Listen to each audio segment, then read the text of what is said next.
Julija je bilo na Zavodu za zaposlovanje prijavljenih dobrih 117 tisoč brezposelnih oseb ali 12,1% aktivnega prebivalstva.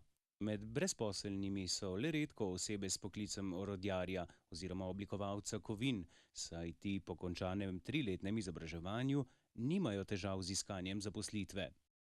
Orodjarje med drugim potrebujejo tudi v steklarski panogi. Eden takih je tudi močno naglušni Robert Marinko, ki je z izobrazbo orodjarja delo našel v steklarni Hrastnik. Praktično 23 let sem že v steklarni Hrastnik, 17 let sem delal kot orodjar, 5 let delam že na delovnem mestu kontrolora orodja. Moje delo obsega pregled orodja, to je začetni proces proizvodnje, ko pride orodje v steklarno Hrastnik, ga mi prevzamemo, pregledamo kakšno je orodje, če je primerno za našo proizvodnjo, če je skladno z načrtom orodja, če ima kakšne težave, kakšne napake, preden gre orodje v proizvodnjo, da lahko nemoteno naredimo proizvodnjo embalažnega programa, potem pregledujem orodje, ko pride proizvodnje, koliko je orodje iztrošeno, če je potrebno popraviti kakšne dodatne napake, odpraviti.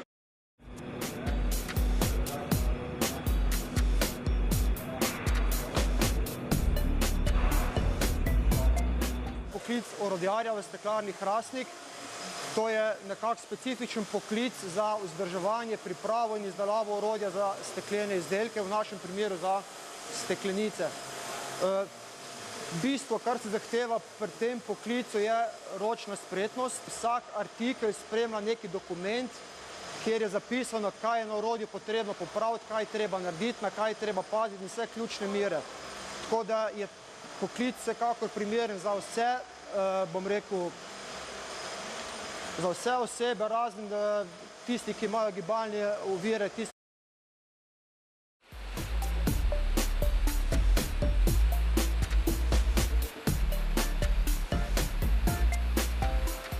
Pred 5 leti, ko sem šel na operacijo za podzasadek, sem moral prekvalificirati na drugo delovno mesto zaradi hrupa, zaradi kovinskih delcev, praha.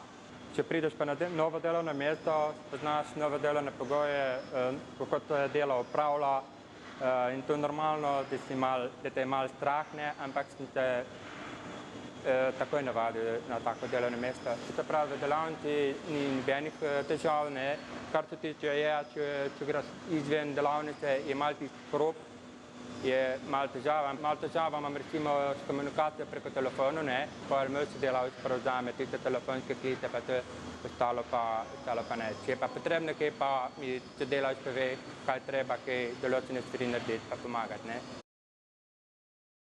Steklarna Hrastnik je največji zaposlovalec invalidov v Zasavju. Od 700 zaposlenih imamo 10% kvoto invalidov, se pravi, da nam država tudi spodbuja to zaposlovanje. Med njimi, med invalidi, vključujemo tudi možnost zaposlitev, smo imeli že kar nekaj primerov tudi gluhih oziroma naglušnih oseb. Trenutno smo danes videli kolega Robi Marinko, eden zadnjih mlajših, smo pa v preteklosti tudi zaposlovali predvsem na delovnem mestu orodjarja, gluhe osebe, ki so tudi že v pokoju. Je kar nekaj delovnih mest, ki so poleg predstavljenega orodjarja, bi bila tudi možna kot zaposlitev gluhe osebe na kontroli steklenih izdelkov, v konstrukciji, delo z računalnikom, skratka je nekaj možnosti tudi za možnost pridobitve zaposlitve. Ker med mladimi ni zanimanja za izobrazbo orodjarja, še manj pa za steklarski poklic, v steklarni skrbijo za prenos znanja med zaposlenimi. Vsak novo zaposleni dobi svojega mentorja, ki ga skozi faze po postopek uvajanja v delovno mesto nekako v 9 mesecih usposobimo za kvalitetno opravljanje dela.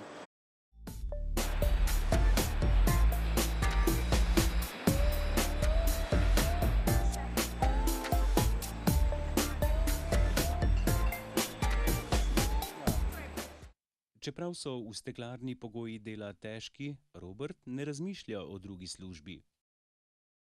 Trenutno sem zadovoljen, tu delam, mislim, da si kaj drugega ne bi želel. Ne? Delamo 24 ur na dan, 365 dni, obdobje nekje 8 do 9 let, kolikor je življenjska doba peči. To v praksi pomeni, da za nas ni praznikov, ni sobot, ni nedelj, ni novega leta, proizvodnja poteka nenehoma. To so visoke temperature, prisoten je tudi ogromen hrup. To so bila delovna mesta, ki so bila do leta 2000, ko je v Sloveniji bila še tudi beneficirana delovna doba, vključena v ta sistem benefikacije. Od leta 2000 pa plačujemo zaposlenim, ki delajo še na teh delovnih mestih, posebno pokojninski sklad.